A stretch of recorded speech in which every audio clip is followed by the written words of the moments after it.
What's going on? Welcome back to the channel. So today we're going to talk to you about Lucid. I want to go over some expectations for this upcoming week, what might cause some volatility in the stock price, and go over everything else you need to know. But first, make sure to hit that thumbs up, and with that, let's get right to it. So this upcoming week is going to be huge for Lucid as well as the broader market because there's a lot of things coming out. Even starting off with the data points, Monday we have a lot of Fed speakers, and so there's a lot of hot topics that they could essentially bring up, such as kind of the potential shutdown, as what Trump even alluded to, the tariffs that Trump just announced on Friday, and technically just inflation, a lot of the data points and what Powell recently said. There's a lot of things that could really spook the market. As far as Tuesday though, we have JOLT numbers. So one thing that Powell recently mentioned was a lot of labor fears. And so that's something he's still somewhat hung up on. So we have JOLT numbers, that's a big one, and consumer confidence. So that's Tuesday. Wednesday, we have ADP employment, so another labor linked data point, as well as manufacturing. Current forecast for that is 49. So anything above 50 shows more of an expansion. Anything shows or below 50 shows more of a contraction. So that one's going to be a big data point. Thursday, challenger job cuts and initial jobless claims. Again, more big labor linked data points. And Friday, non-farm payroll and unemployment. So it is going to be a crazy week. But aside from that, companies unveiling the earnings, none of these will really move the market in my opinion. I think Nike potentially could move because of tariffs, and maybe dependent on what they state, that might cause some kind of spooking, but still it won't be significant in my opinion. As far as also rebalancing, that will cause a lot of institutions to most likely, given over the last quarter, I know Lucid's done fairly well over the last month, but generally over the last quarter it is still lagging. So for those individuals and institutions rebalancing, that does mean that Lucid would get bought up. So again, that might be a good thing, really pushing Lucid higher. Specific to Lucid though, you don't really have all that much coming out that is planned. As what I mentioned in my video that came out on Saturday, potentially, I would say Friday, we might even get the Q3 numbers, because historically, looking over here, it was October, I believe 7th. So October 7th, 2024, this is when they announced their Q3 production and delivery numbers. Lucid last quarter moved it up almost one whole week. So if you think about it, it's kind of in line with what Tesla and Rivian now do. So potentially we might see it out of the Thursday, so October the 2nd, or potentially on the 3rd, on the Friday. So that in among itself could be a pretty good catalyst. And if Lucid is confident with their numbers, they might actually move it to October the 2nd. That way the market can actually have more time digesting everything. And as a byproduct of that, you could see some new analyst ratings as well, right? Typically every time they put these out, we get maybe 2-3 analyst ratings. So again, that could be something that also does really move Lucid higher. Aside from that, looking at shorts going into this week, 31.99% of the free float is being shorted, works to be 40.1 million shares overall being shorted. So shorts have been absolutely crazy. I'm not really sure why they have been recently doubling down. But like I've said, ever since the reverse stock split, they just returned a significant amount.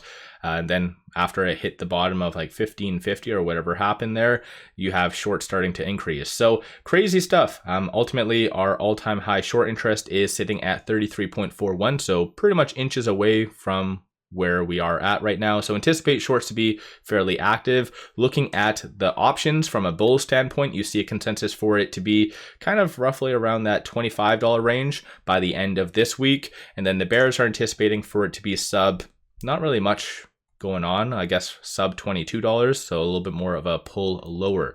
Elliot Wave Technicals is projecting for it to be between that 25.49 and 27 in the short term. So for those of you that kind of tuned into a lot of my videos, a lot of things I mentioned even at the time matched with this right here. So when it was at that $21 range, I said, hey, you know what, realistically 25 to 27 is on the table, and the stock price has really moved up considerably based on all that.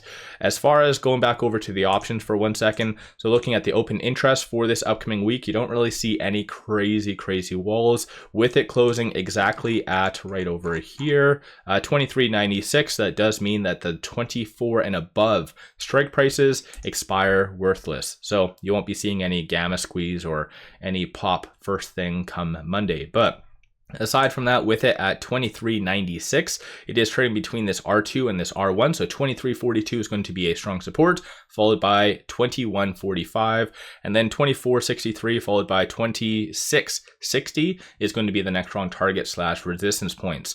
So a lot of the data that is going to be coming out this week will change the mentality of the upcoming October 29th meeting and how that looks. So right now there is a 87.7% likelihood of a 25 basis point cut. And as I've stated, I don't believe that this has officially been priced in. So with this week concluding and all these big data points, this will change. Either we'll start to see more of a likelihood of a 50 basis point cut, or just this sticking to 100. Again, this is going to move quite a lot, probably up until like the 2 weeks prior to the meeting.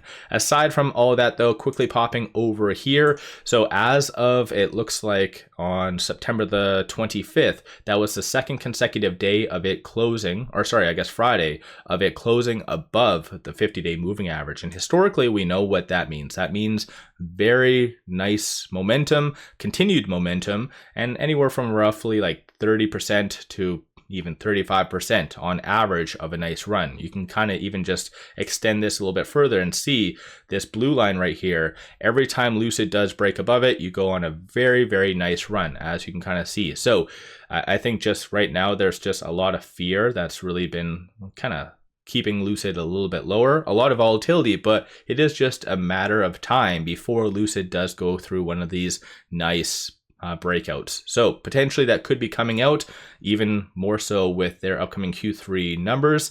That would be probably that kryptonite and that actual like catalyst that Lucid does need to really push things higher and potentially even prompt a short squeeze, because I think shorts are very overextended. Not saying that it's going to go to like $100 as what I've kind of seen on social media. It's kind of funny how people are like, hey, the God candle is going to come and Lucid is going to go to $100 instantly. I always just chuckle at those. But even looking right here at the market position overview, there's not much selling. There's a little bit of selling up until like that 24.50 for the most part, but aside from that, Lucid could be free to run up. So it is going to be a very interesting week, but I do feel overall this is going to be a pretty good week if you are long. But again, there's a lot of big data points and Fed speakers that could change that like a light switch. So anticipate a lot of volatility, so even more reason to really look at options. I've been really stressing options to you ever since the reverse stock split and they opened up the new chains. People should be able to make a lot of money based on the premiums, and you can do a lot more, I guess, complex trading strategies. So take the time to research, do what you need to do, but I definitely do recommend kind of dabbling a little bit with that, in my opinion. But aside from that, let me know your thoughts on Lucid and where you feel things going. Ultimately, I do believe, going back over here, we should be closing between this R3 and this R2, and most likely it will be hugging right below this R3. So below that 26.60 is where I do feel by the end of the week we will be closing. But again, good data points could really push us a little bit higher than that. So let me know your thoughts. One final thing, pop over to my Patreon if you're looking for some solid buy signals on stocks, options, crypto, many of which have been absolutely on point. Worthwhile to pop over there and take a look. Link in the description below and also the comments. With all that said, appreciate all of you watching.